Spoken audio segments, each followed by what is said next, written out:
tentang apa di sini the first term associated with merger dan acquisition activity. Apa saja ya. Kemudian juga kenapa sih orang mau melakukan merger itu? Atau kenapa sih perusahaan itu melakukan merger? Maka di sini diharapkan bisa memahami lah secara konsep. Maka di sini reason for mergers. Whether or not those reasons are in the best interest of shareholder. Karena shareholder sangat peduli ini karena dia akan berdampak. Merger dan acquisition itu akan berdampak kepada shareholders. Ya. Makanya pemegang saham dia akan care dengan itu. Ya.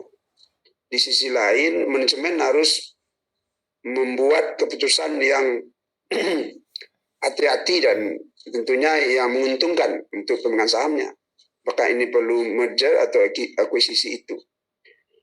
Kemudian juga method for paying for an acquisition, ya. Dan juga ada juga ini istilah di sini taktik ya. Taktik ini teori konsep ya. Belum dibaca bukunya, di buku itu lengkap itu. Saya akan jelaskan juga. Ini secara konsep saja. Di defensif taktik ya. Jadi kan ada orang tidak mau di-merger oleh orang lain gitu ya. Atau ada sebuah perusahaan itu tidak mau diakuisisi oleh perusahaan lain. Biasanya yang mengakuisisi itu kan perusahaan besar, mengakuisisi perusahaan kecil, misal. Karena perusahaan kecil ini punya prospek yang bagus, mau diakuisisi, tapi perusahaan kecil ini dia tidak mau untuk diakuisisi, misal. Maka dia buatlah taktik defensif ya.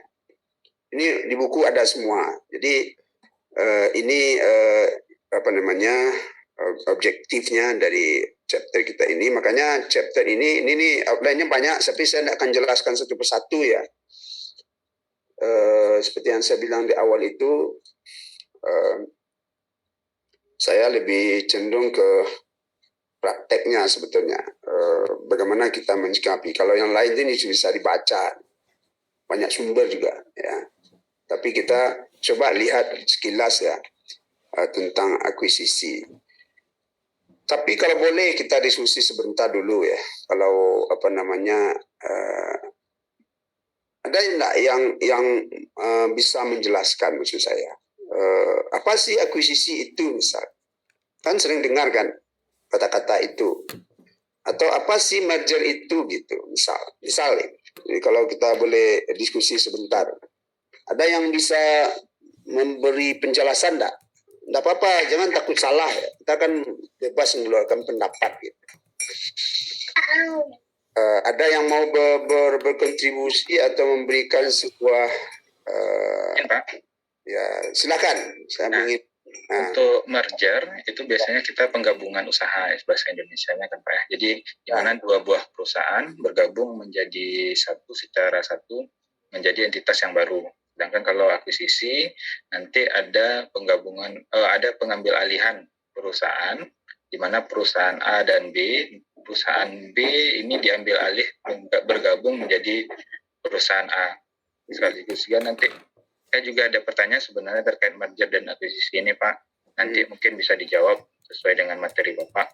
Yang pertama, yang maksud pertanyaan saya itu adalah terkait kepemilikan saham pada perusahaan yang kondisinya merugi Pak. Ya. Apakah itu akan mempengaruhi nilai sahamnya ketika melakukan penggabungan usaha atau dapat dipersamakan sebesar nilai setorannya saja Pak. Ini perusahaannya sifatnya kecil ya Pak, bukan perusahaan publik. Mungkin itu nanti jadi pertanyaan saya Pak. Terima kasih Pak.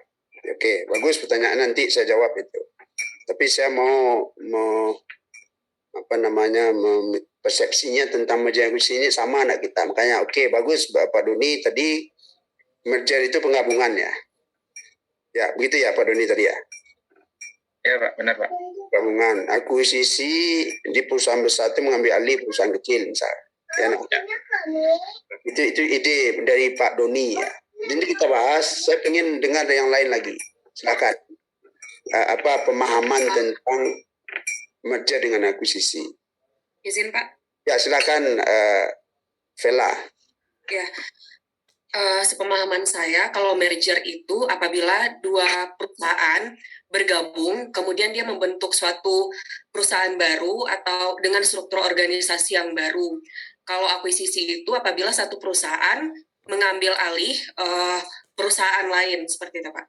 Oke, bagus ya. Yang lain, Taman? Makasih. Jadi makanya ini kan isu ini sebetulnya kan sudah lama dan tidak pun orang ekonomi udah tahu nih sebetulnya. Dan contoh kasus di Indonesia itu begitu banyak, ya begitu banyak. Di luar negeri juga begitu, gitu ya. Nah, maka saya mau itu yang saya masukkan tadi, kita belajar konsep, tapi kita lihat implementasinya. Kalau begitu ada lagi orang mengatakan ada konsolidasi. Apakah sama itu dengan merger? Ada orang sebut merger, ada konsolidasi, ada lagi akuisisi, gitu ya. Nah, akuisisi ini sebetulnya juga banyak, ada beberapa jenisnya, ya kan? Nah, ini dan silakan ya. Ini kita brainstorming dulu. Artinya saya dosen itu kan sama dengan provokator ya. Dia mencoba memprovokator supaya ada keingintahuan gitu ya. Memprovokator itu konsep-konsep seperti ini saya lempar gitu ya. Ada yang menanggapi enggak gitu ya. Dan sebetulnya juga kalau ada yang bisa menambah ceritanya, diperpanjang ceritanya, kenapa sih orang mau melakukan merger itu sebetulnya, ya? Atau akuisisi itu, ya. Memangnya kalau tidak merger gimana? Atau kenapa sih harus akuisisi? Dampak positif negatifnya pasti ada, ya. Nah, ini menjadi ini ya, kalau kita, apalagi kalau seorang manajer gitu, manajemen ya. Kita mau ambil keputusan nih, merger kita nih atau akuisisi, ya. Jelas seperti pertanyaan Doni tadi nanti saya jawab, akan berdampak. Seperti yang saya bilang di awal tadi, pemegang saham akan melihat, gitu. Dan itu biasanya memang berdampak langsung kepada harga saham. Pasti itu. Merger dan akuisisi ini. Tergantung case-nya. Ya, jadi ini menarik sebetulnya yang untuk kita bicarakan. Ada yang lain yang punya ide sebelum kita masuk sedikit ya, supaya kita sama persepsi ya apa itu merger dan akuisisi ya.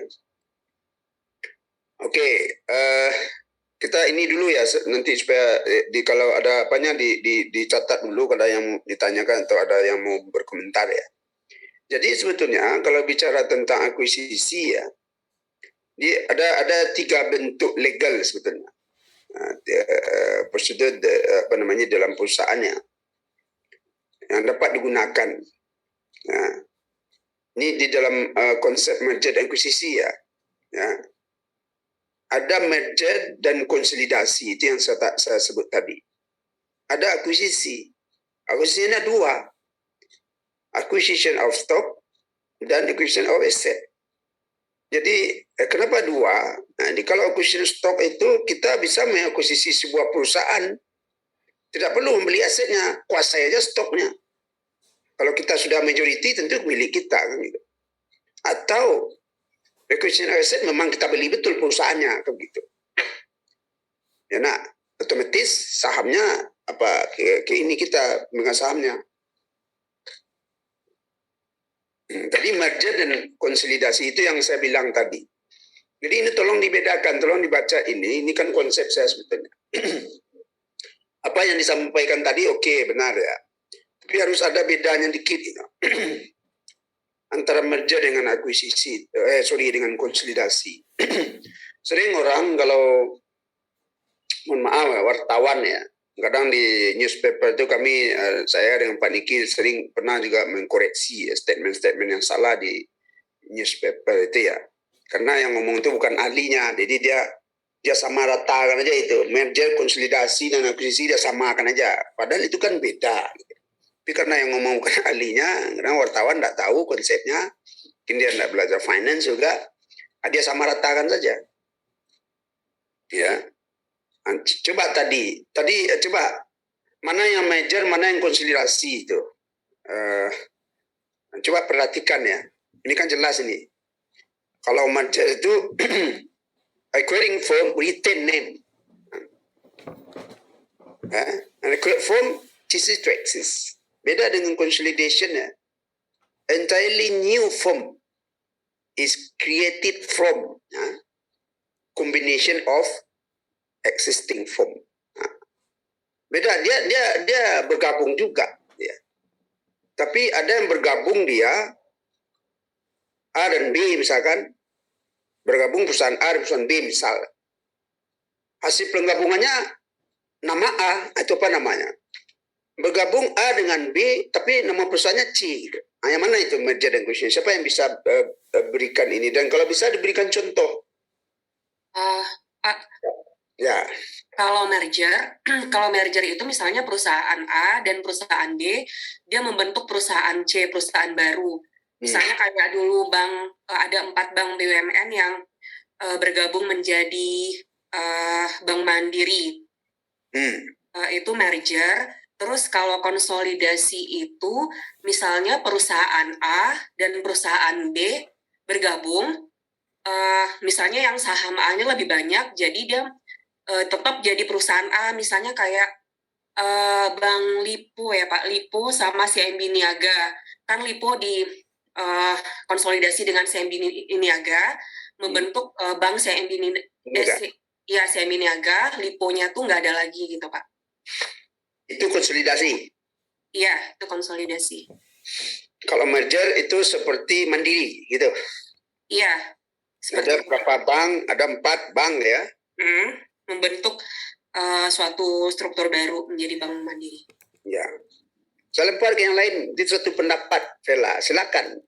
Saya mau yang lain juga punya pemikiran, punya ide gitu ya. Kita kan sebetulnya itu yang penting ya. Konsep ini bisa dibaca nih. Saya selalu ngomong ya.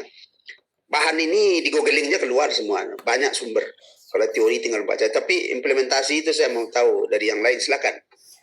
Betulkah statement dari Vela tadi? Nah, saya hanya just confirm kepada kalau kita setuju ya setuju aja gitu. Atau ada yang bantah kan gitu. Kan bisa saja berbeda apa namanya pendapat ya. Yang kepala sama hitam pendapat beda-beda gitu. Ada yang lain yang punya mau berkomentar gitu ya tentang kasus antara merger dan konsolidasi?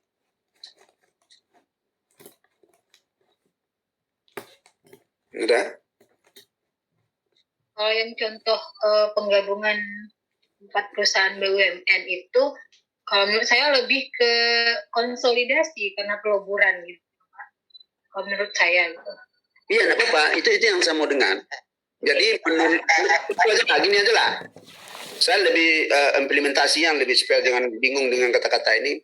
Tadi Vela mengatakan Mandiri itu dikatakan merger. Mandiri tadi apa? Dikatakan konsolidasi ya. Merger ya. Mandiri itu dikatakan merger. Oke. Enggak, sorry Pak. Mandiri itu maksudnya konsolidasi Pak. Dia membentuk perusahaan baru. Nah, itu maksud saya ya. Ini teman dikoleksi gitu ya. Saya kan sebagai fasilitator di sini, makanya saya kan apa statement tadi dikoreksi langsung oleh si Vela. Vela. Iya Pak, maksudnya Mandiri itu konsolidasi. Ya. Lipo itu merger gitu Pak. Ya. Itu saya mau inikan juga, makanya saya kan dengar saya dulu, makanya saya ingin koreksi dari yang lain yang itu ya. Jadi apakah setuju? Bukan banyak kita nih, jadi hal begini kan penting gitu ya. Jadi Anda orang manajemen finance tanya orang nggak tahu kan aneh juga ya kan. Jadi apa sih makanya wartawan itu menyamaratakan gitu yang saya bilang. Merger dan konsolidasi itu dia sama aja bagi dia, semuanya merger aja gitu. Itu sering di koran itu. Saya masih ingat berdua dengan Prof Niki membuat statement di koran waktu itu meluruskan gitu. Karena kita orang tahu kalau kita nggak luruskan kita ikut dosa juga. Kita orang finance ya mengetahui hal ini gitu ya. Tetapi statement di koran itu kan memberikan apa namanya info yang salah kepada masyarakat nanti kalau tidak diluruskan. Merger dan konsolidasi itu beda gitu. Makanya kalau bingung apanya, diberikan contoh. Nah, tadi Vela kan sudah mencontohkan. Ada Mandiri, kasus Mandiri, ada kasus CMB Niaga misalnya. Jadi ini kan banyak contoh yang lain juga. Kalau Anda googling aja keluar itu. Saya nak mau juga, makanya Anda harus aktif gitu. Banyak contoh-contoh kasus di Indonesia misalkan. Kalau kita lihat apa namanya yang terkini itu yang apa juga yang viral juga kan apa namanya itu yang antara apa itu yang kalau Anda lihat di perusahaan-perusahaan apa namanya yang top di Indonesia ini kan juga ada apa namanya itu ya kalau Mandiri itu udah jelas lah kan itu kan menjadi dari 4 bank waktu itu apa ya Bank Bumi Daya ya Vela coba Bumi Daya ekspor import ya nak BDN gitu ya Bapindo sama ya Bapindo ya ekspor ya Pak ekspor Bapindo ya akhirnya kan menjadi Mandiri namanya ya kan dia muncul new name, nah itu yang perlu. Jadi kan tidak ada muncul BDN, Bumi Daya, BBD ya, BDN, apalagi Exim, tidak ada muncul, ya kan? Dari 4 itu muncul new name, namanya sekarang Bank Mandiri gitu. Nah, itu namanya adalah tadi apa? Konsolidasi teman-teman? Konsolidasi. Itu bisa dibaca di buku kita itu konsep apa definisi konsolidasi. Itu yang perlu ya. Itu yang saya perlu tekankan gitu ya. Satu lagi misalkan tadi apa Bank CIMB Niaga misalnya contoh ya. Ya, makanya kadang di apa di koran atau di banyak itu di newspaper malah kadang di majalah salah itu menyebutnya karena mereka kan wartawan yang menyebutkan itu dan dia tidak di bidangnya. Nah, kalau CIMB Niaga tadi dikatakan apa? Merger. Jadi kan Bank CIMB Niaga itu kan dari Bank Lipo kalau nggak salah dulu ya. Bank Lipo ya nak? Ya, Bank Niaga dan Bank Lipo Pak. Oh ya Bank Niaga dengan Bank Lipo kan gitu. Ya. Dia merger berdua. Ya, tetap nama niaganya ada. Ya kan? CIMB Niaga kan tetap ya. Lipo hilang kan gitu. Betul tak? Karena muncul lagi Bank Lipo-nya. Ya betul Pak. Nah, jadi itu namanya baru merger. Nah, jadi apa namanya ada satu lagi contoh itu seperti Lipo Karawaci pernah dengar tak itu? Ya, Lipo Karawaci itu kan ada dari 8 perusahaan ya kalau nak salah coba cek ya. Ada apa namanya Lipo Karawaci, Kartika Abadi Sejahtera, saya nak salah itu, saya lupa apa namanya, dan juga ada di dalamnya juga Arya Duta Hotel kalau tidak salah ya. Kemudian ada juga beberapa lah gitu ya. Dari 8 perusahaan itu di dalamnya kan ada Lipo Karawaci, nama Lipo yang muncul gitu. Ya, sama dengan CIMB Niaga tadi, ya kan? Nah, itu kan dikatakan merger, gitu. Ya kan? Nah, kalau pernah dengar Bank Permata dari apa itu? Ada tidak salah dulu Bank Permata ini dari berapa buah bank 5 atau 4 gitu, saya lupa juga. Ada Bank Bali di dalamnya. Pernah dengar tidak itu? Di dalam Bank Permata ini ada sebelum Bank Permata itu kan ada Bank Bali, kemudian Bank Arta Media, pernah ada dengar itu? Bank Universal, ya, ada 5 kalau salah, Bank Prima Press, bergabung mereka, muncul, ya, muncul nama Bank Permata. Jadi apa namanya, banyak contoh kasus gitulah ya. Jadi tolong dilihatlah. Ya, yang penting saya memberikan apa namanya konsepnya di sini supaya jangan apa nama maksud saya itu ya apa namanya lihat implementasinya kira gitulah ya, lihat implementasinya. Jadi kalau kita belajar itu kan memang apalagi untuk anak MM itu implementasi yang lebih ya. Yang terpopuler juga antara Gojek dengan Tokopedia itu apa nama? Kan baru-baru ini kan. Itu 2001 2002 inilah kan itu yang salah satu yang fenomenal juga itu ya. Ya. Bergabungnya dua perusahaan Gojek dan Tokopedia. Itu apa namanya? Ya. Merger ya. Menjadi apa namanya? Goto. Ya kan? Jadi Goto dia. Jadi dari Gojek dengan Tokopedia itu Goto, sama kasus Mandiri itu, ya kan? Itu kan baru merger gitu loh. Ya enggak? Jadi banyak contoh-contoh lain di Indonesia, di luar negeri pun juga banyak. Saya nak mau juga jelaskan karena Anda bisa cari sendirilah gitu ya. Tapi yang jelas poinnya itu tadi harus paham konsepnya. Jadi jangan salah omong gitu loh maksud saya, karena kalau apa namanya yang saya ini kan itu kadang kan ya wartawan kan sama aja sama dia. Media yang dia sebut di koran, padahal itu bukan media, dia sebut media atau sebaliknya. Itu sebenarnya konsolidasi dia sebut merger misalnya. Jadi kan kita paham konsep itu ya, maka itu yang kita perlu tekan di sini. Oke, kita akuisisi misalnya. Apa pula bendanya ini ya. Ya kita kan hal besi-besi itu harus mampu bedakan, ya kan? Nah, seperti yang dijelaskan juga tadi Doni sama Sela ya.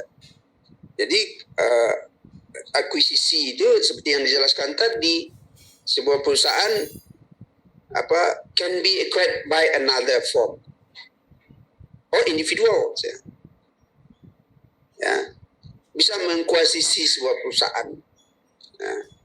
Satu perusahaan bisa mengakuisisi, kalau bahasa kita mengambil alih lah gitu, apa namanya itu ya bahasa mengambil alih ya, kalau bahasa Indonesia ya.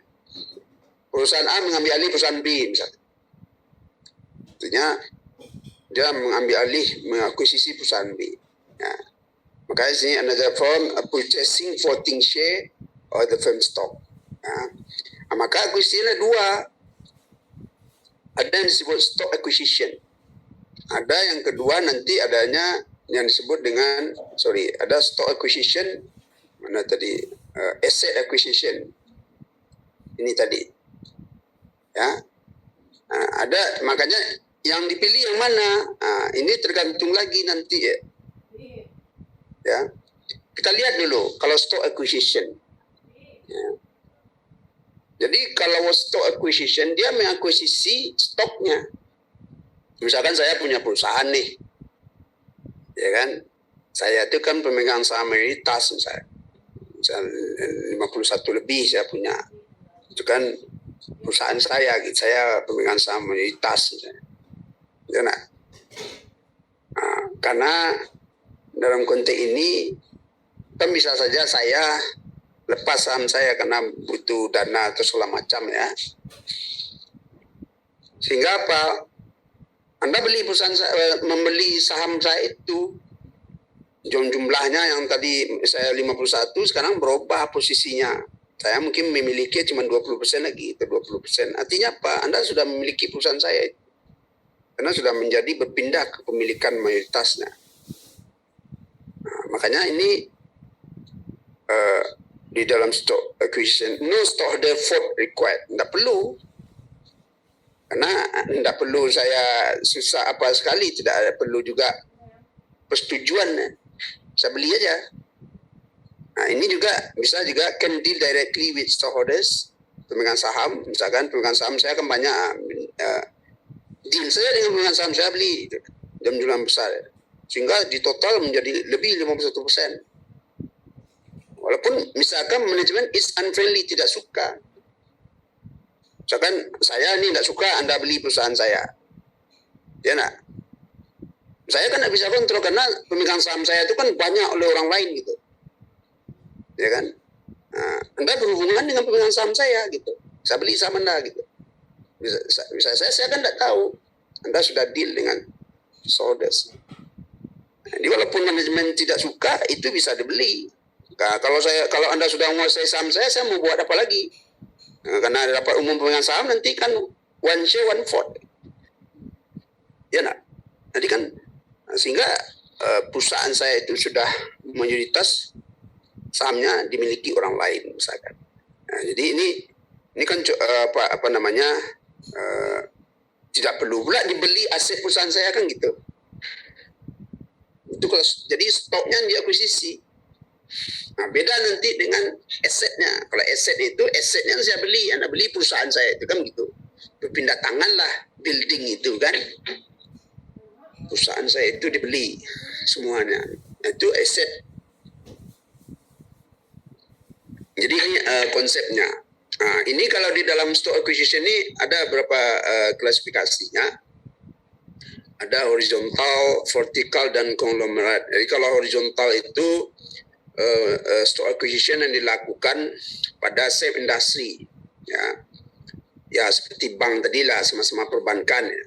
Itu namanya akuisisi horizontal, sama-sama industri yang sama gitu, ya industri perbankan. Ya. Ada juga vertikal. Nah, jadi vertikal itu maksudnya dia mengakuisisi different stages of the production process, misalkan Indofood misalkan dari hili ke hulu gitu ya, dari perkebunan sampai ke pabrik yang dia kuasai misalkan. Ya, dia akuisisi semua perusahaan dari hulu ke hilir misalnya. Different stages ya. Ada juga konglomerat. Nah, jadi dia perusahaan properti misalnya, tapi dia mengakuisisi perbankan misalnya. Jadi bisa saja perusahaan itu unrelated gitu ya. Jadi banyak contoh juga itu. Kalau kita lihat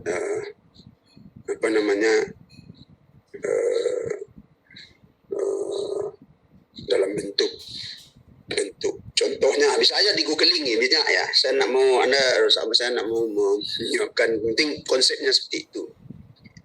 Ya, jadi ini di dalam kita kan penting. Jadi ini kira-kira jenisnya take over itu. Tapi kita dalam chapter ini kan fokus kepada ini. Kita kan tidak kita kan fokus kepada ini acquisition. Kita tidak banyak bicara ini dalam chapter yang lain nanti yang akan dibahas.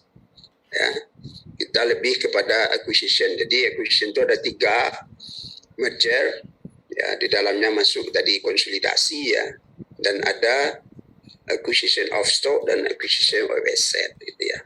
Itu di offer itu sebenarnya ada lagi policy contest namanya, ada lagi LBO atau going private. Itu nanti bisa Anda lihat saja itu. Tapi chapter ini tidak membahas itu lebih dalam itu ya. Persoalan berikutnya, kenapa sih perlu merger? Tadi kan saya tanya sebelum terjawab tadi pertanyaan apa ya. Jadi merger itu, makanya kalau kita orang sosial ini agak beda dengan orang swasta. Kalau swasta 1 tambah 1 itu orang sakta itu maksud saya ya. 1 tambah 1 itu pasti 2. Harus 2. Nggak boleh 3 lebih. Salah. Itu orang sakta. Nah, kalau orang ekonomi, orang sosial berkaitan dengan, kalau bidang kita ini berkaitan dengan merger ini, kalau 1 tambah 1 sama dengan 2, salah itu. Hasilnya mesti lebih besar dari 2. Itu baru betul. Dalam konsep merger atau akuisisi. Artinya apa? Dengan penggabungan itu, dengan akuisisi itu, muncul sinergi baru. Ada kekuatan baru muncul. Nah, kita udah lihat itu Mandiri. 4 bank itu kecil, itu kan tidak ada powernya. Tidak menjadi orang pandang sebelah mata ya. Ya nak, waktu itu bergabung 4 bank. Tapi setelah dia bergabung menjadi 4 bank, kekuatannya melebihi 4 bank. Malah dia yang termasuk diperhitungkan di Indonesia itu bank-bank besar. Artinya apa? Kekuatannya melebihi dari 4 bank. Kalau setelah dia bergabung kekuatannya sama juga dengan 4 bank, itu konsep merger, artinya penggabungan itu tidak berhasil, fail itu. Makanya di sini itu yang kita sebut sinergi. Jadi artinya apa? Kalau dia fail meng-create value dari penggabungan itu, nah itu artinya apa? Tidak ada artinya penggabungan atau merger itu. Jadi dia mesti ada create value setelah dia bergabung itu. Jangan sampai fail to create value. Ya, itu kan saya. Jadi kalau saya lebih contohkan sederhana nih, saya selalu memberikan contoh yang sederhana. Kalau kawin kan 1 + 1 ya. Sampai ini mohon maaf ya, saya bukan ini contoh aja. Sampai pun tidak pernah berdua aja semua umur gitu. Tidak ada muncul sinergi baru, artinya tidak ada anak gitu. Artinya kan merger dan akuisisi tidak berhasil itu. Ya, itu contoh ya. Diharapkan 1 + 1 hasil perkawinan itu kan menjadi bisa 5, bisa 10 gitu kan ya. Artinya apa? Dengan proses perkawinan itu muncul sinergi baru gitu. Kekuatannya itu melebihi gitu. Punya anak 5 misalnya. Nah, apa kan? Jadi kalau 2 aja selalu gitu kan tidak berhasil itu mergernya atau akuisisinya. Kira seperti itulah ya. Kalau saya lebih mencontohkan sederhana. Jadi harapan makanya orang mau merger itu dia melihat, makanya sekaligus menjawab pertanyaan Nuni tadi. Orang merger ini harapannya muncul sinergi baru, muncul kekuatan baru gitu. Nah, itu harapan orang mau merger atau akuisisi. Begitu juga tadi kan perusahaan, kenapa dia perusahaan besar mau akuisisi perusahaan kecil? Karena dia melihat perusahaan kecil ini punya prospek yang bagus. Maka karena dia tahu itu prospek yang bagus, dia cepat diambil, bisa dia beli akuisisi ya asetnya atau sahamnya itu tadi, ya kan? Sehingga kalau perusahaan besar ini mampu mengisi perusahaan yang prospek yang bagus, perusahaannya akan semakin besar gitu. Nah, di sisi lain perusahaan yang ini kan menjadi juga besar karena diambil alih oleh perusahaan besar. Nah, tetapi ada kalanya orang kan tidak mau diambil alih. Gitu. Nah, itu nanti ada taktik yang bisa dilakukan. Nah, jadi ini just untuk apa namanya ya, supaya tahu konsep basicnya seperti itu. Jadi makanya di sini apa main reason sebenarnya kira-kira dalam konteks ini, the don't lies in failure to create 2 companies after a merger. Jadi kalau memang tidak apa namanya tapi banyak kasus-kasus merger dan akuisisi ini fail. Bisa juga Anda cek di Indonesia, ada yang berhasil dan tidak juga. Nah, makanya di sini kan disebutkan intellectual capital. Ini sangat penting ya, intellectual capital. Often walk out the door when acquisition are not handled carefully. Jadi kalau memang tidak dihandle secara baik, maka merger dan akuisisi tidak memunculkan sinergi. Artinya acquisition-nya fail. And traditionally acquisition deliver value when they allow for scale economies. Ya, jadi sebetulnya juga tujuan orang merger itu juga untuk meningkatkan apa? Menguasai pasar, menciptakan market power atau skala ekonomi. Contoh misalkan di suatu pasar di suatu negara ya ingin menguasai market. Misalkan dia ada 2 atau 3 apa namanya ya seperti perbankan tadilah ya. Sekarang ini kan ada juga hura-hura, saya nak tahu juga jadi itu tidak bank plat merah ini mau digabung gitu. Ya nak, Anda nak dengar berita itu. Bank plat merah itu mau digabung misalnya. Supaya menguasai pasar Indonesia itu dan juga menguasai pasar dunia. Jadi sehingga kita mampu melawan bank-bank luar yang masuk ke Indonesia karena asetnya besar gitu ya. Nah, kalau kita hadapi dengan sendiri-sendiri kita kalah gitu. kan begitu. Maka bersatu mereka ya, untuk menghadapi pesaing yang begitu besar. Ya.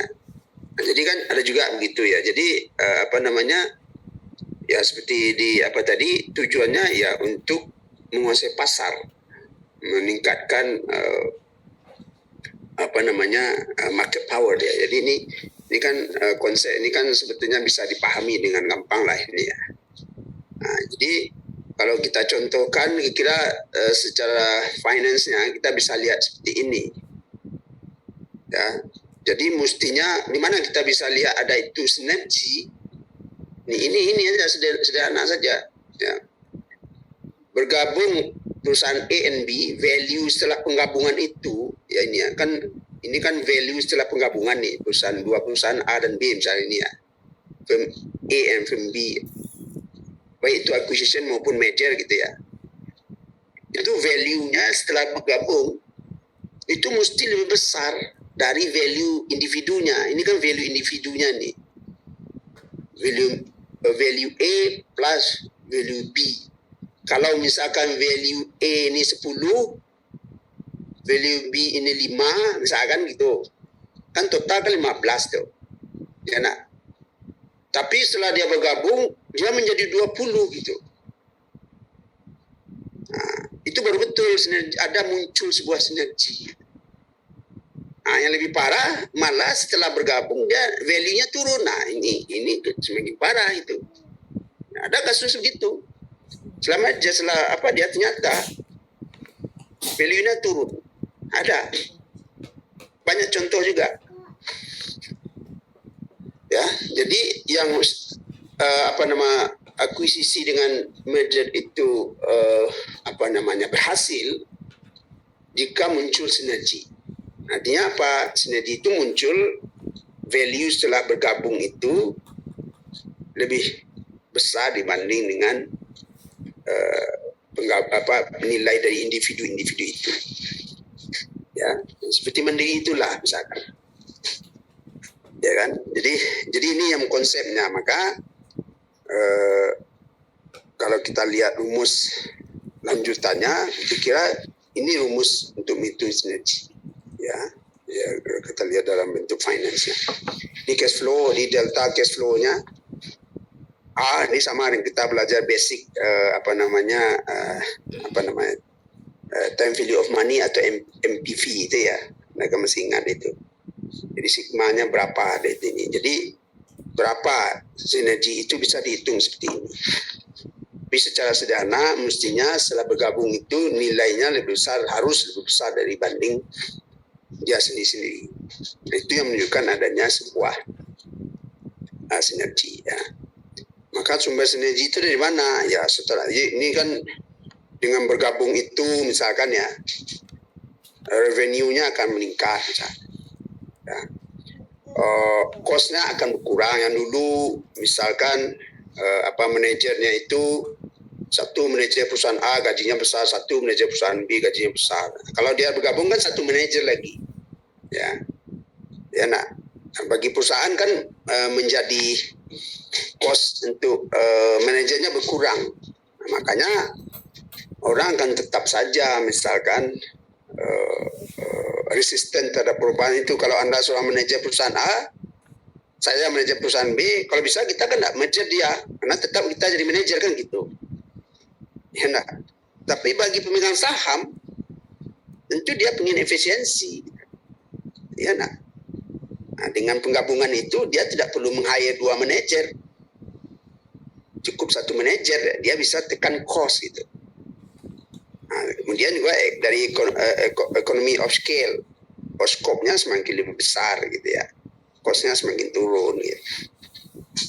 Kemudian dari sisi gain misalnya, kan ini sumber-sumber sinergi dari net operating-nya juga akan berubah net operating losses-nya. Masuk juga unused debt capacity, mesti juga penggunaan mesin mungkin. Ya.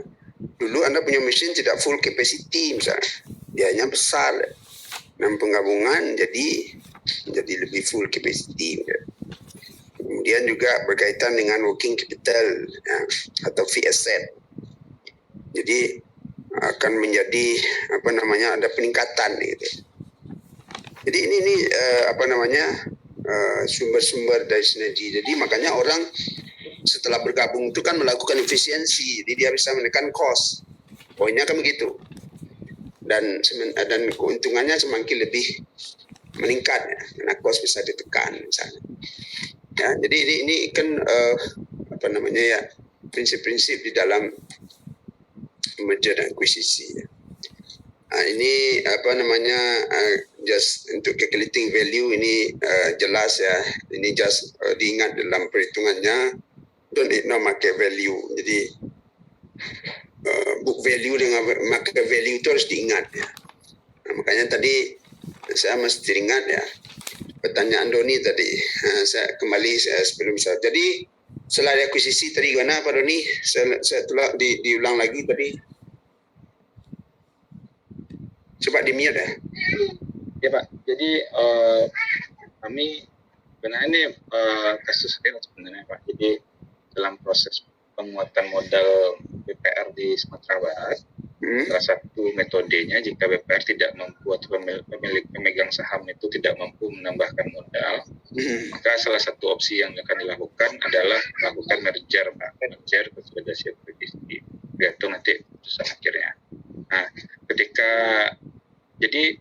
digabungkan, muncul pertanyaan dari pemegang saham existingnya masing-masing bank tersebut terkait kepemilikan saham.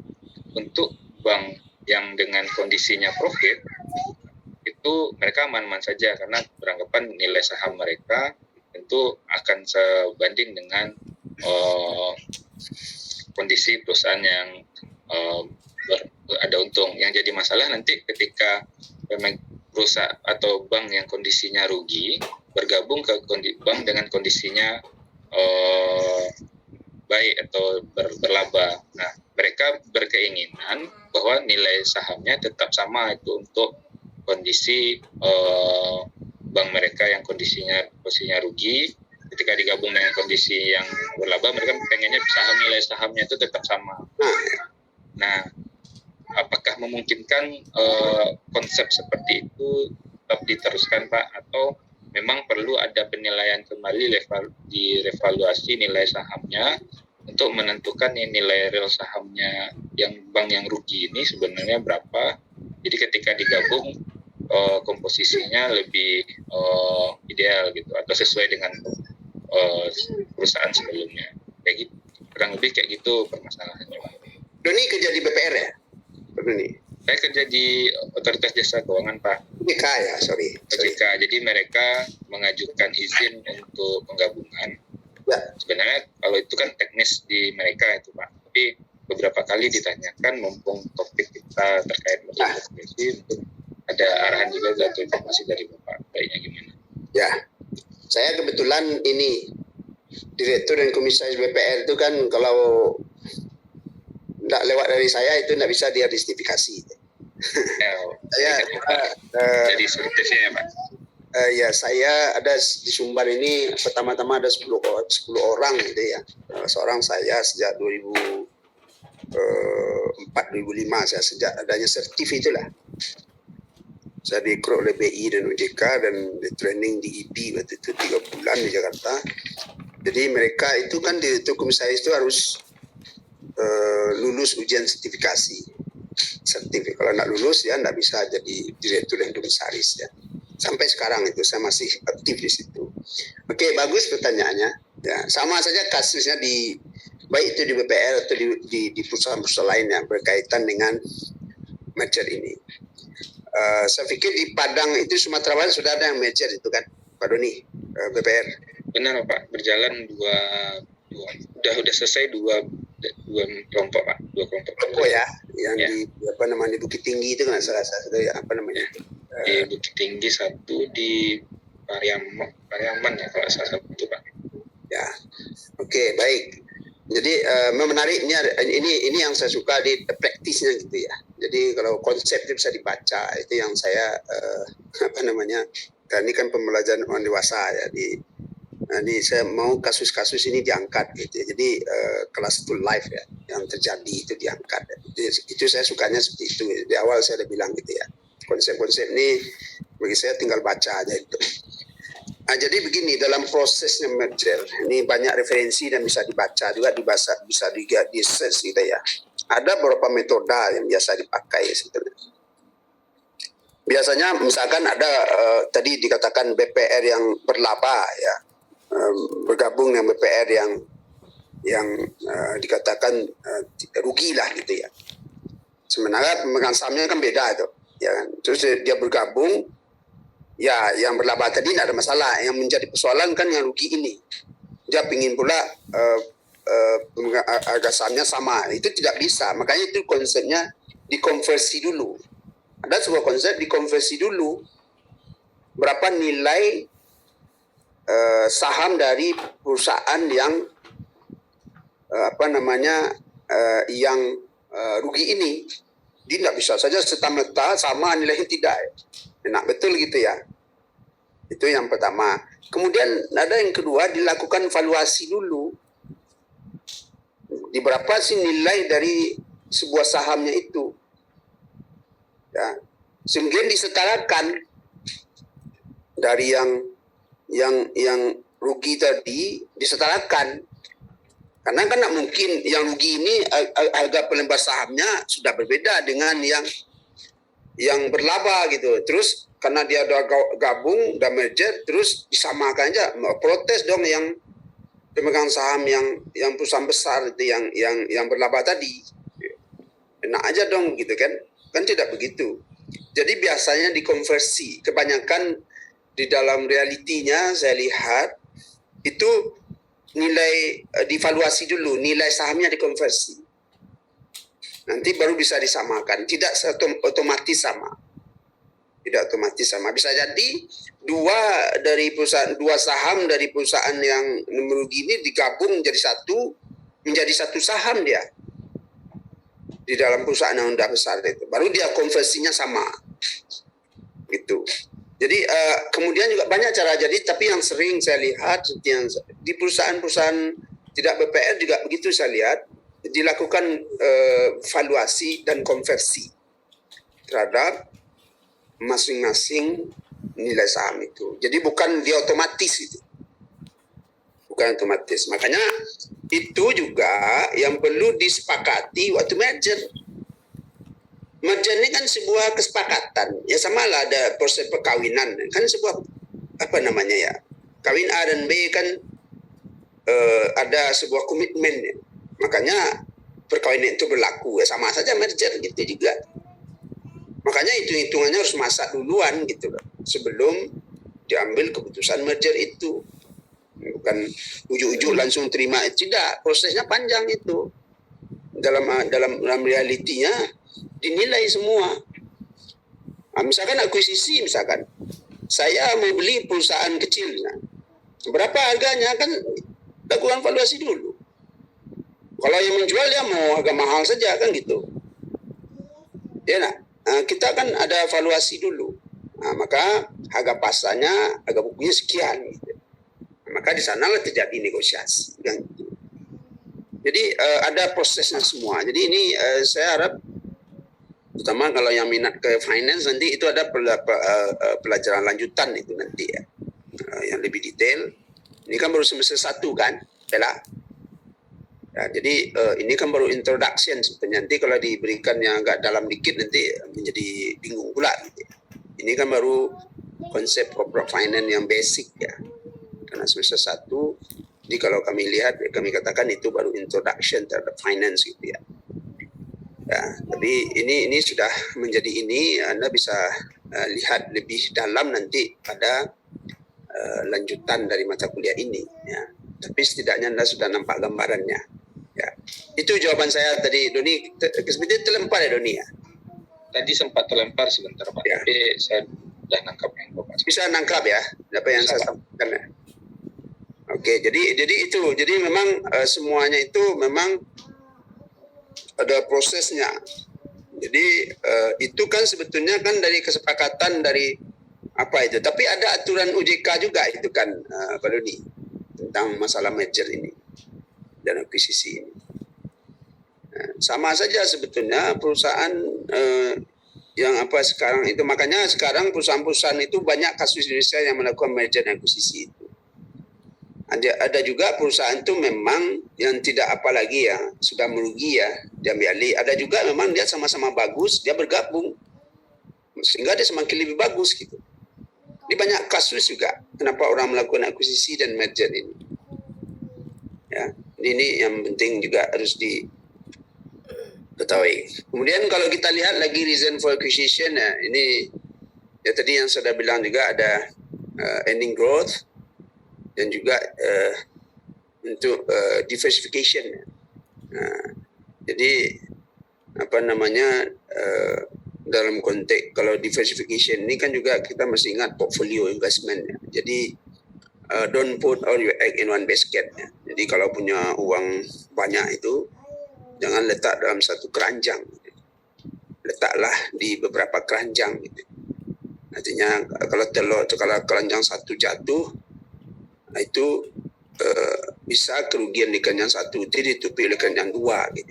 Itu konsep diversification. Jadi apa namanya, kalau punya telur jangan diletak dalam satu keranjang. Jadi kalau punya uang banyak jangan investasi pada satu aset, kira begitu. Investasilah di beberapa aset gitu. Maka kerugian di aset satu mungkin bisa ditutupi kerugian itu dengan keuntungan di aset 2 dan 3. Itu konsep portfolio. Nanti saya pikir itu pelajaran lanjutan juga dengan portfolio. Tapi pada prinsipnya, karena akuisisi tadi ada 3 macam tadi. Ada yang same industry gitu ya. Ada yang different tadi ya. Nah, ini konsepnya different. Jadi kalau kita punya bisnis ya, tidak hanya di perbankan saja misalnya. Ada juga di properti. Ada juga di mungkin di otomotif ya. Jadi kita bisa menguasai pasar. Maka perusahaan-perusahaan konglomerat itu coba lihat kan banyak, unit bisnisnya banyak. Dia punya semua gitu. Makanya yang dikenal dengan perusahaan besar itu apa istilahnya, apa lu mau gue ade gitu ya. Jadi dia bisa mencoba menguasai pasar dengan apa yang diinginkan oleh customer, dan kerugian dari unit yang lain dia bisa mendapatkan keuntungan dari unit yang lain. Jadi ini strategi juga di dalam dunia bisnis ya, dalam konteks ini. Ini kira-kira ya, ini kan kaitan dengan cost reduction. Jadi tadi ya juga berkaitan dengan ini just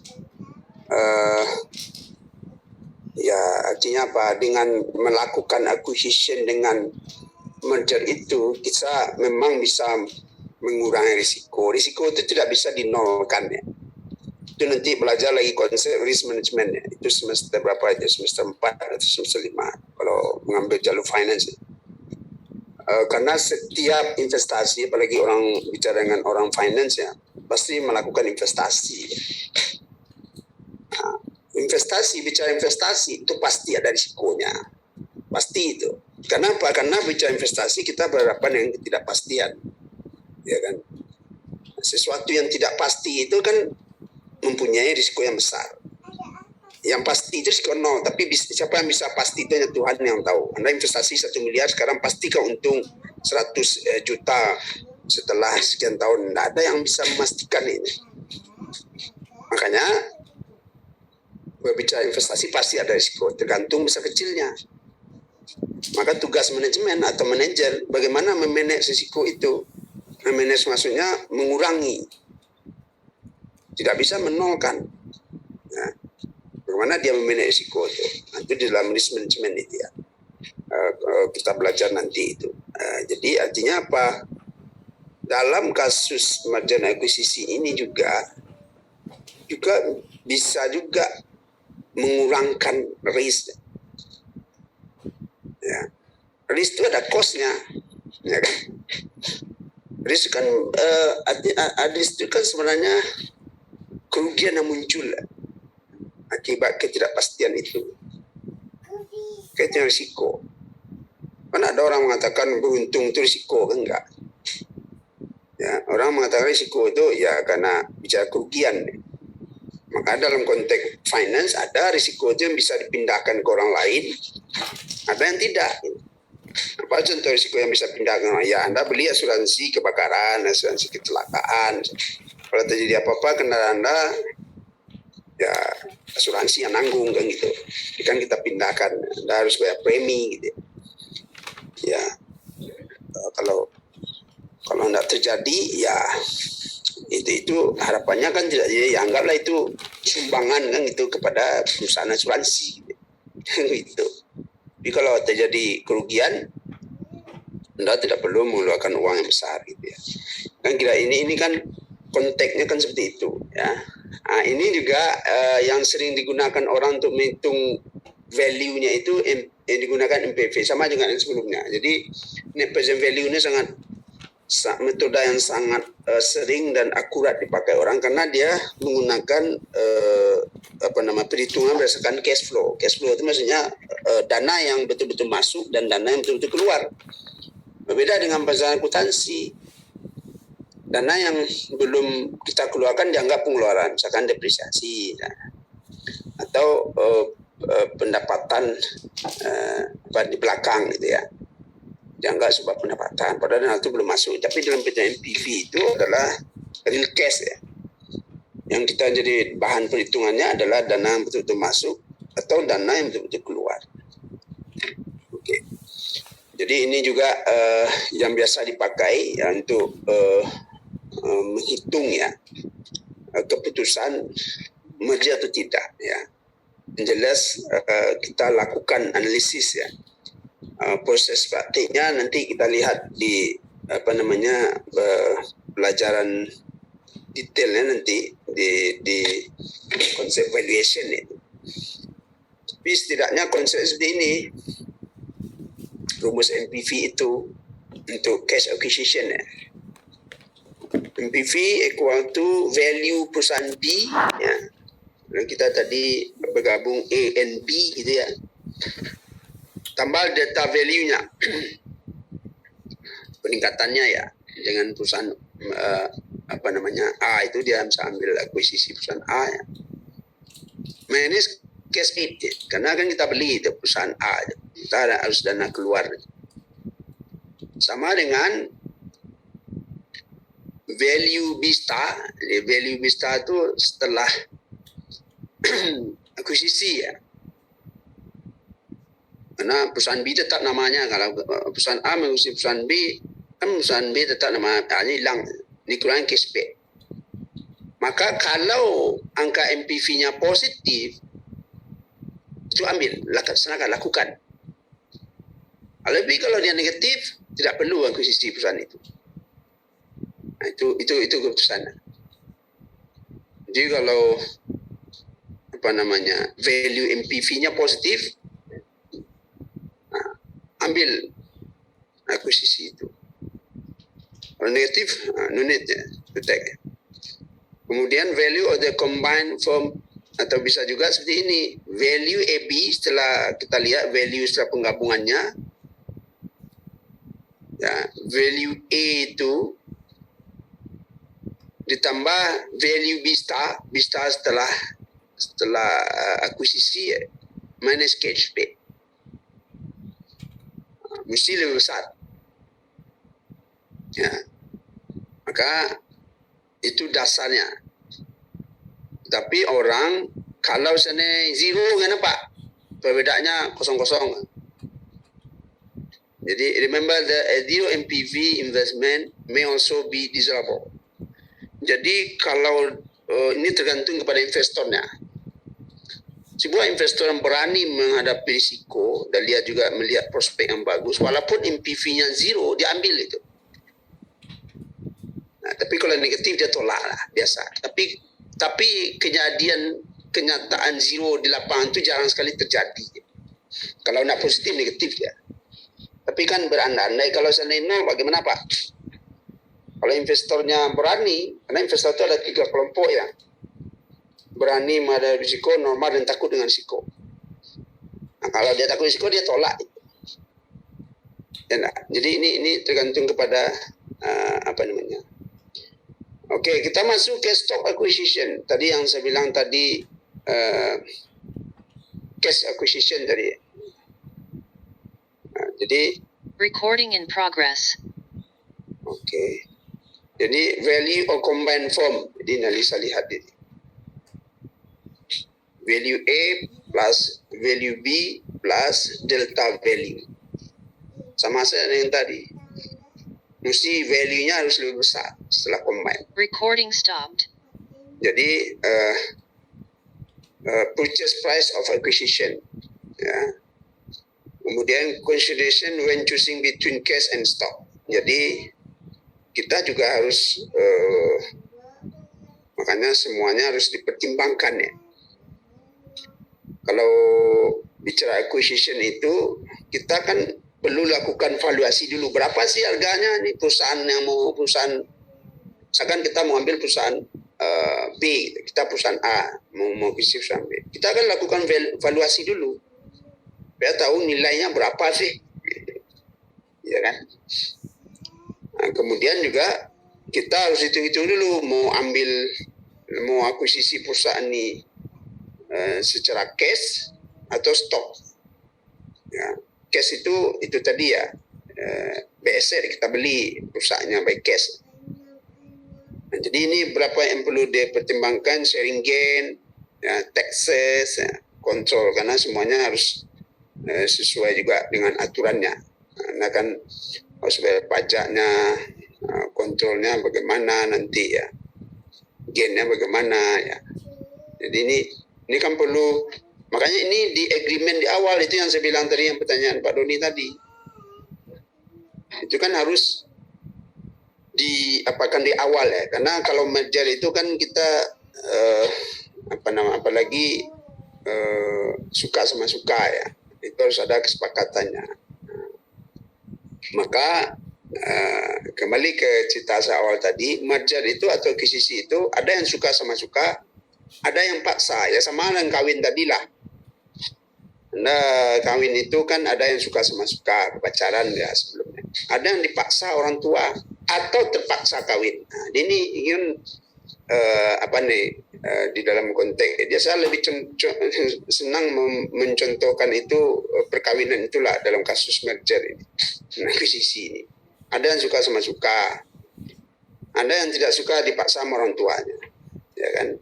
Padahal dia sudah punya calon lain, tapi orang tua tidak suka calonnya dipaksa.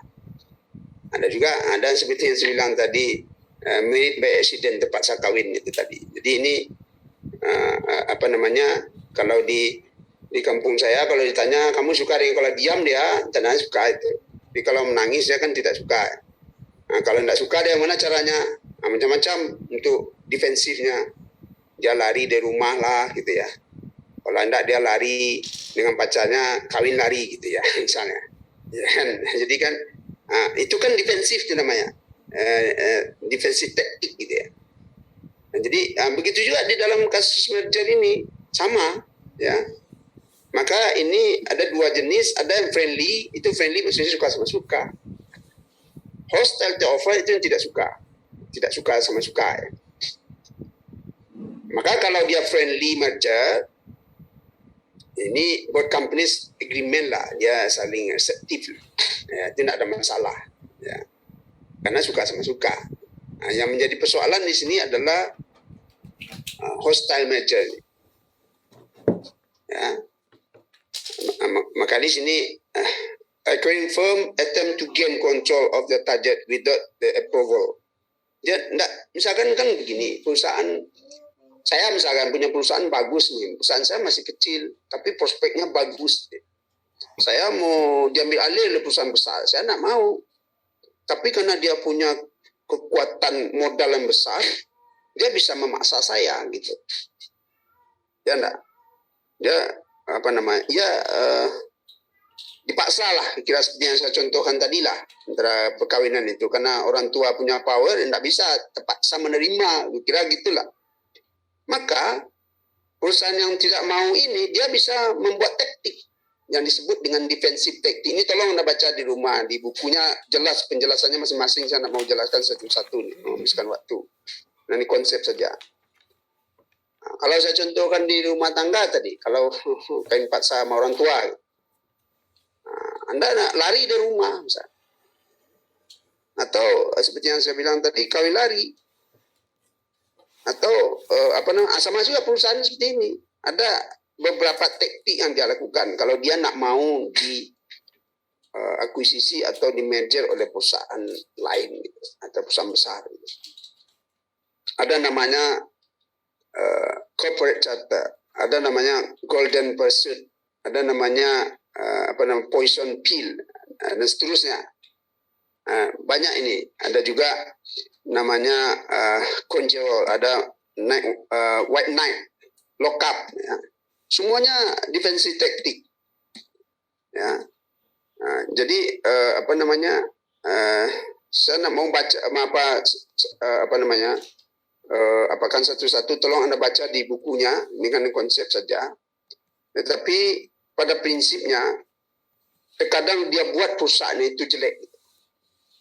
Misalkan dia berhutang yang besar, maka karena dia tahu perusahaan yang mau diambil ini hutangnya besar, maka perusahaan yang mengambil itu jadi taktik aja, dia berhutang besar, bayar hutang yang besar kalau mau mengambil saya. Kan misalkan dia buat taktik begitu. Ada didatangkan juga berhutang besar satu malam, itu yang disebut dengan banyak kasus ya di dalam konteks ini, sehingga sehingga perusahaan itu tidak jadi mengambil alih itu. Perusahaan itu dibuat persoalan macam-macam di perusahaannya. Ini tolong Anda baca nih berapa kasus nih, berapa model defensive taktik ya untuk hostile takeover. Ya, tolong dilihat ini di buku ada semua.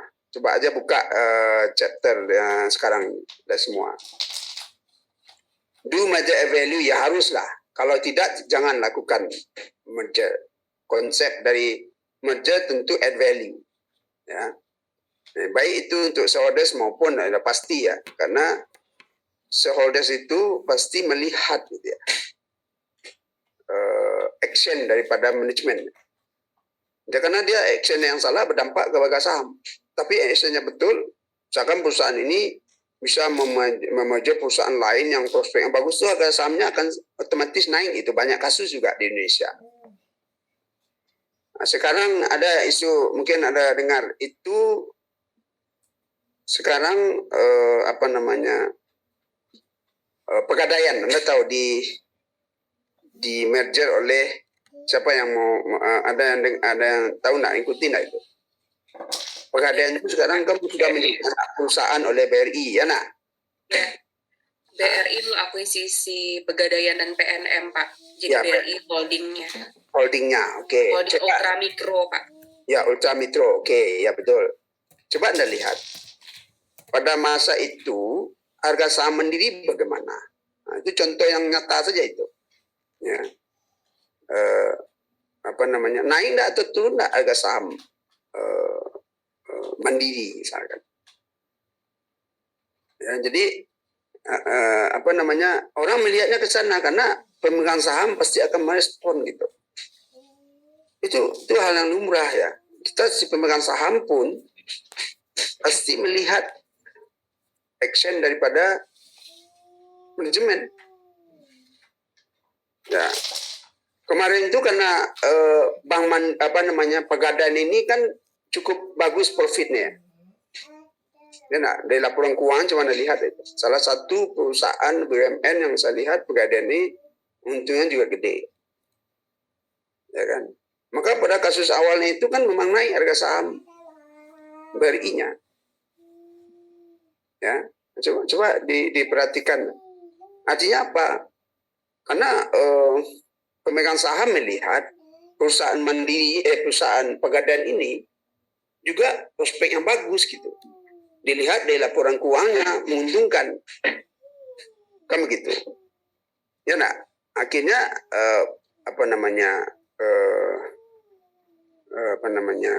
pemegang saham Mandiri itu asumsi punya prospek ke depan akan semakin bagus gitu. Nah, tetapi tetap ya, setelah itu kan kembali lagi harga saham itu kan turun naiknya banyak faktor, bukan hanya itu satu penyebab ya, tapi itu merupakan salah satu penyebab kan begitu ya. Jadi hal-hal seperti ini tentu juga perlu Anda lihat gitu, maksud saya, supaya bisa melihat dengan nyata apa sebetulnya yang dilakukan oleh perusahaan. Apalagi misalkan contoh kasus yang perusahaan-perusahaan yang kalau kita lihat yang fenomenal di Indonesia itu ya, sebelum pegadaian ini apa satu lagi itu, jadi ini kan banyak contoh kasus ya, jadi saya mau BSI lihat belum, Pak. apa? BSI belum kita bahas, Pak. BSI ya, sorry BSI. Nah, BSI itu dari berapa bank itu?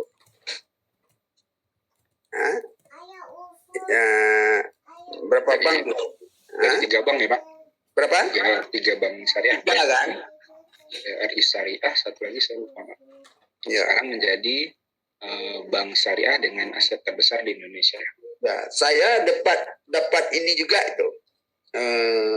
Untuk gede juga waktu awal-awal itu kan harga sahamnya naik. BRI Syariah, Anda ikut nggak? Ada yang main saham di sini. Saya juga beli saham Syariah ini sebelum karena Bapak itu menjadi booming, harga sahamnya naik. Saya take profit juga waktu itu. Luar biasa peningkatannya. Ya kan? Jadi kalau kita lihat dalam kasus BSI itu. Nah, jadi terutama saya Mandiri Syariah waktu itu ya. Saya beli itu Mandiri Syariah yang publik itu ya. Hingga menjadi menjadi booming ya, harga sahamnya menjadi melonjak gitu ya. Juga mungkin Anda pernah juga dengar merger Indosat dengan Tri Indonesia itu. Jadi itu kan juga berdampak ya ke harga saham. Kalau kita lihat ke Indosatnya. Ya, jadi banyak contoh ya. Mungkin Anda juga pernah dengar kasus grup Medco itu dengan Philip itu kan juga contohnya itu mengangkat harga sahamnya ya, karena dianggap waktu itu dia punya prospek yang bagus gitu ya. Jadi banyak contoh kasus lah. Nah, makanya tergantung kepada siapa yang mengakuisisi dan siapa yang diakuisisi gitu. Ya. Jadi kalau contoh-contoh itu tuh kan saya lihat, Anda bisa lihat lah ya, banyak contoh di Indonesia ya. Masuk kasus perusahaan beli-beli itu ya yang mengakuisisi perusahaan kan dari grup Jarum itu ya. Dia anda bisa lihat banyak contoh kasus lah di Indonesia. Jadi saya hanya memancing Anda supaya ingin lebih silakan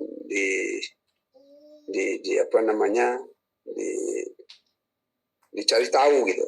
Ya, saya nak mau selalu menyuapkan, yang penting konsepnya seperti itu ya, supaya yang jelas prinsipnya merger terus add value. Kalau tidak, untuk apa guna merger gitu? Untuk apa akuisisi? Makanya sebelum keputusan merger akuisisi harus dihitung, harus masak. Karena nanti menjadi bumerang gitu ya, malah menurunkan nilai perusahaannya. Ya. Ini saya pikir ini termasuk juga accounting ini berkaitan dengan perusahaan akuntansi itu, saya pikir itu standar lah. Jadi ini yang perlu, ini yang terakhir ya. Slide saya itu sudah 11 juga. Jadi ada istilah divestiture. Ya, divestiture-nya Anda harus tahu ada penggabungannya. Ada juga perusahaan yang sell a piece of itself. Jadi dia menjual bukan semua perusahaannya, tapi sebagian satu unit perusahaannya dijual kepada another company. Itu yang kita sebut divestiture. The company sells a piece of itself to another company. Jadi kalau kaitan dengan ini, saya masih ingat dengan stylenya, karena itu hari kita undang siapa yang punya apa ini nih? Yang punya, saya lupa sekali, yang punya Transmart ini siapa? Siapa yang punya Transmart ini, Anda ingat? Khairul Tanjung. Khairul Tanjung. Saya masih ingat kita pernah undang ke UNAN, itu saya sempat satu meja makan dengan dia karena pimpinan waktu itu. Saya tanya ke dia sambil ngobrol-ngobrol makan, gimana sih Bapak mau manage usaha Bapak sehingga bisa berkembang? Saya tanya ke dia. Dia bilang, Pak Midi, saya ini dokter gigi. Saya dokter sebetulnya, saya bukan orang bisnis awalnya. Dia dokter gigi lah. Sebentar habis. Subjek saya sebentar. Ya.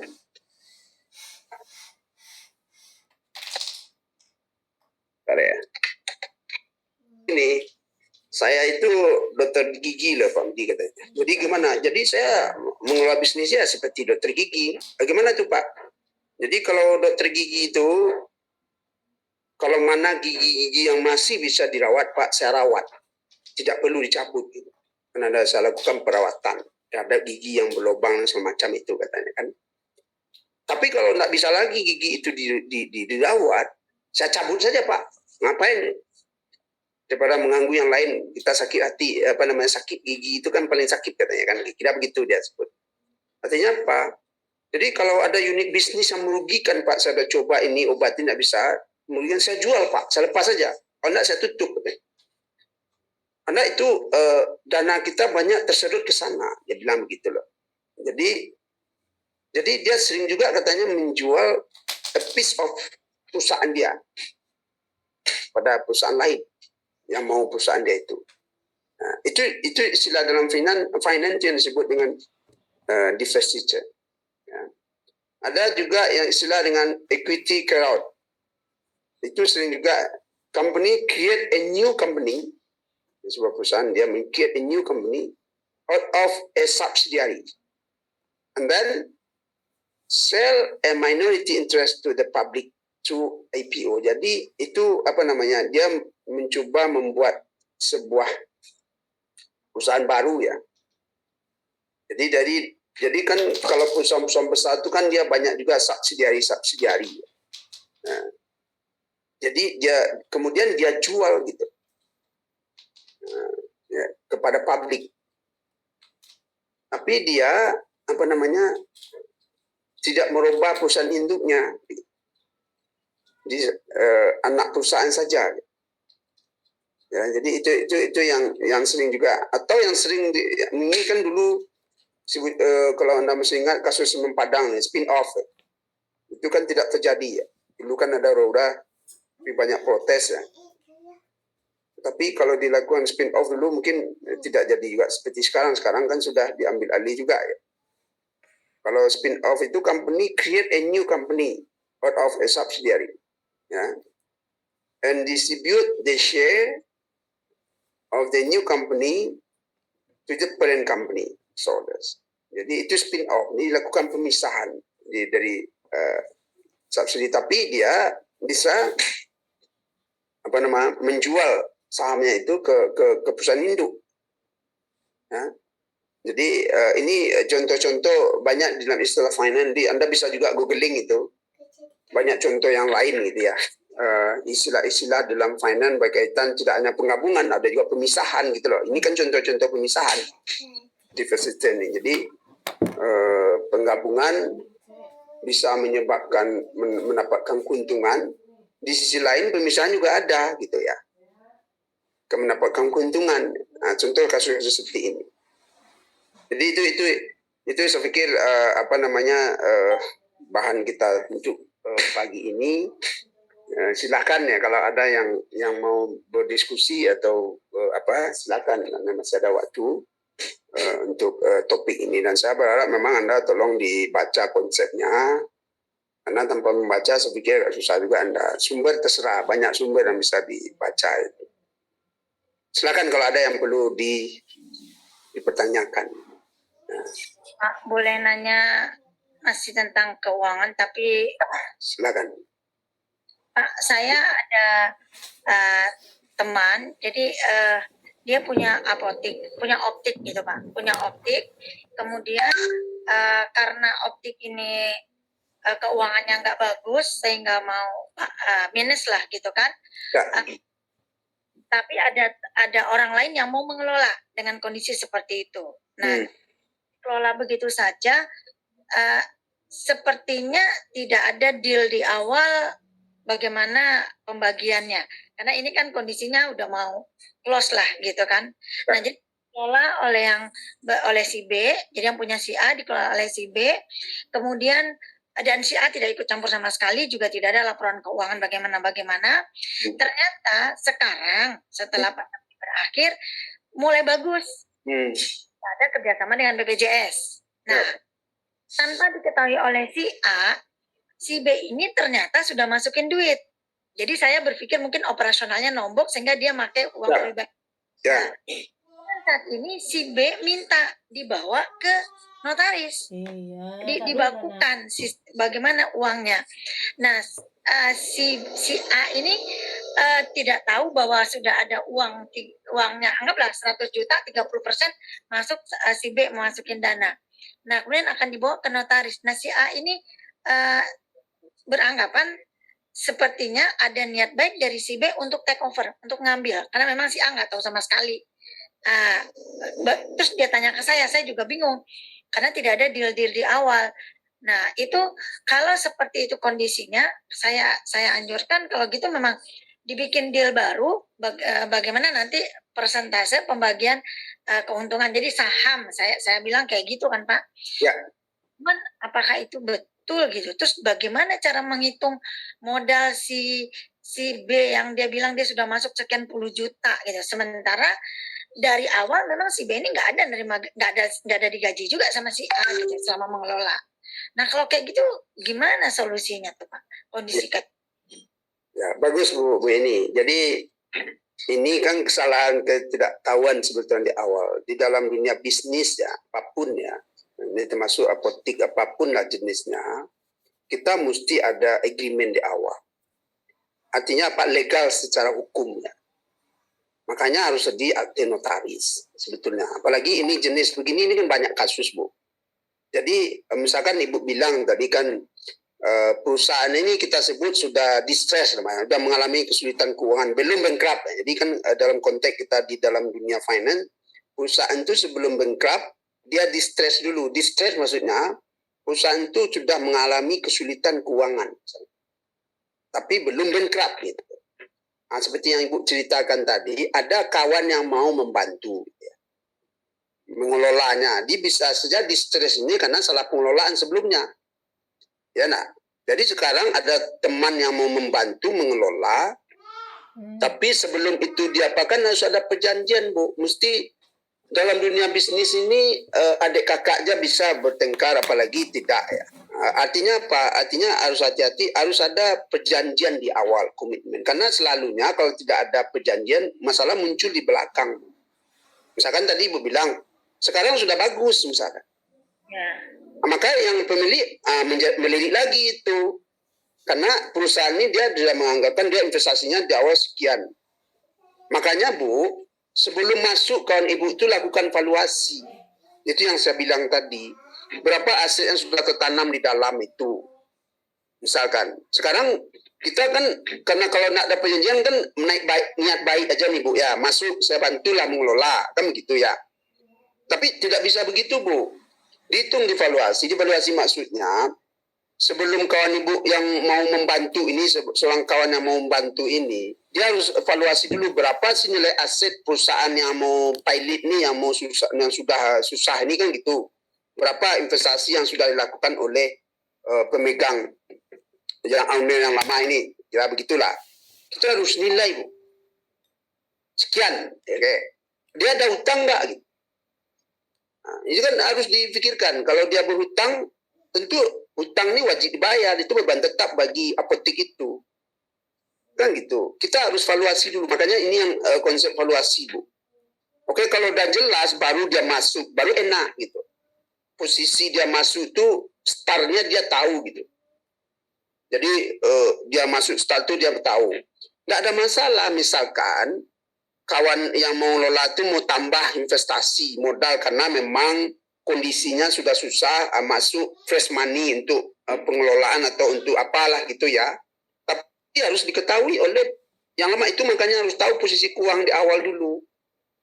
Dan itu harus dibuatkan di dalam akte notarisnya supaya aman, Bu. Jadi kalau pakai akte notaris itu legal, Bu, bisa diperkarakan secara hukum. Tapi kalau tidak ada bukti, tidak bisa diperkarakan. Seperti Bu bilang tadi, kalaupun yang si B ini sudah masuk dananya sekian ratus juta, kalau tidak ada bukti, tidak bisa juga bertanggungjawabkan. Mana buktinya? Kalau begitu di persidangan gimana, Bu? Tidak bisa. Nah, tetapi makanya ini harus dibuat di akte notarisnya, dibuat atau agreement setidaknya yang bisa dipertanggungjawabkan secara legal, Bu. Jadi misalkan, misalkan dana sudah evaluasi nilai perusahaan itu 500 juta misalnya, 1 miliar lah, taruhlah begitu. Tapi kondisinya susah, maka masuklah teman ini membantu pengolahannya karena benar, mungkin dia bisa menekan kos juga dan segala macam. Mungkin dia juga bisa berhubungan dengan yang lain, pihak luar seperti BPJS sudah masuk dan segala macam. Maka sudah mulai bagus, tapi waktu itu untuk proses pembenahan itu butuh dana, makanya masuk dana dia. Itu harus diketahui. Maka kalau di aturan yang dibuat baku bisa dianggap sebuah saham. Jadi misalkan dana asetnya 1 miliar, masuk dari kawan ibu itu 500 juta misalnya. Itu kan bisa dihitung persentase asetnya. Pembagian laba itu kan berdasarkan porsi dari kepemilikan. Itulah kalau sama dengan bermain saham. Nah, ya kan? Jadi 500 itulah asetnya misalnya. Jadi kalau pembagian labanya misalkan sudah di-clear semua 1 miliar, maka berapa persen itu 500 dari 1 miliar itu misalnya. Maka itulah keuntungan buat dia. Nah, tapi Ibu bilang tadi kan dia tidak digaji juga gitu ya. Tentu harus diperhitungkan juga. Kalau perusahaan sudah berlaba, itu kan harus dikeluarkan. Dikonversi ke saham. Bisa nggak tuh Pak Masnya? Gimana? Selama misalnya 2 tahun pandemi kemarin, Ya. dianggap saham misalkan tambah Gimana? besar. Jadi 2 tahun nih mengelola, nggak digaji kan, karena memang uang operasional nggak ada. Malah dia masuk uang dia pribadi untuk supaya tetap running nih, Ya. kan gitu. Nah sekarang ini operasional malah sudah ada lah surplus. Ya, surplus. Cover sudah surplus gitu. Nah, bagaimana? Apakah bisa nih yang 2 tahun dia bekerja itu kalau digaji kan tetap dananya belum ada. Kalau dikonversi ke dalam saham, Bisa. yang sahamnya bagaimana perhitungannya? Suka-suka aja atau ada standarnya? Enggak, Bu. Enggak suka, Bu. Jadi bisa dikonversi sebagai saham, Bu. Jadi selama dia pandemi itu tidak ada gaji gitu ya. Maka di kesepakatan itu dituliskan, Bu. Jadi tanpa ada agreement itu enggak bisa juga, Bu. Maka di awal tadi yang saya bilang tadi. Jadi sekarang kan tidak digaji, oke, karena perusahaan masih rugi dengan apa digaji gitu ya. Tapi pada saatnya bisa dibunyikan di agreement itu kalau pada saatnya perusahaan berlaba, itu kan atau si kawan ibu yang si B ini dia komitmen dia oke, selama ini saya tidak perlu digaji. Tapi setelah itu saya meminta gaji. Atau dia komitmen di awal kalau perusahaan sudah surplus, gaji saya tolong dikeluarkan. Atau bisa juga selama saya mengelola waktu perusahaan rugi saya tidak usah dibayar, tapi nanti bisa dikonversi ke saham. Itu di awal, Bu. Itu yang perlu disepakati di awal. Semuanya kan tergantung agreement, Bu. Dan itu bisa dipertanggungjawabkan secara hukum gitu. Makanya perlu perjanjian itu di hadapan akte notaris. Akte notaris itu kan sebuah lembaga pemerintah yang penengah antara dua agreement itu kan, itu fungsi sebetulnya notaris itu kan. Dan bisa dipertanggungjawabkan secara hukum. Tapi itu lagi tidak ada perjanjian itu memang susah, Bu. Nah, si A bisa berkilah, si B kalau unsur kepercayaan, karena kan kepercayaan ini bisa berubah di tengah jalan gitu. Ya nak. Jadi kalau dulu okeylah dari mulut ke mulut ya kalau labo nanti ambo igia kan tidak bisa jadi nanti berubah. Nah, dia mengicip bantu itu apa bukti mau ngicip bantu itu? Nah, kan susah juga, Bu. Jadi di dalam dunia bisnis apalagi dalam dunia finance perlu legalitas. Makanya seperti yang saya bilang, jangan investasi, itulah salah satu contoh investasi bodong, Bu. dia janjikan begini begana, ternyata nggak ada gitu. Sementara perusahaan tidak terdaftar di OJK misalkan. Jadi akhirnya siapa yang bertanggung jawab gitu. Jadi saran saya kasus teman ibu itu memang harus agreement dari awal. Kalau memang dulu tidak dibuat, sekarang didiskusikan agreementnya. Nah, tetapi teman si A ini tahu ya jumlah uang si B yang masuk berapa juta, Bu? Hah? Sekian.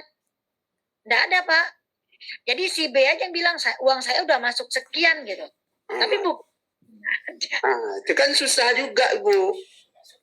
Jangan-jangan si B ini karena udah berlaba dia bilang gitu. Buktinya bagi si A kan nggak tahu juga apakah ya betul sebanyak itu uangnya masuk gitu ya. Makanya si A ada tendensinya kurang baik dari si B. Jadi kayak mau mengambil alih semua. Ya betul. Saya paham itu. Bisa jadi niat si B ini mau ngambil alih perusahaan yang pertama ini, gitu. Kan orang ini bisa berubah-ubah, ya.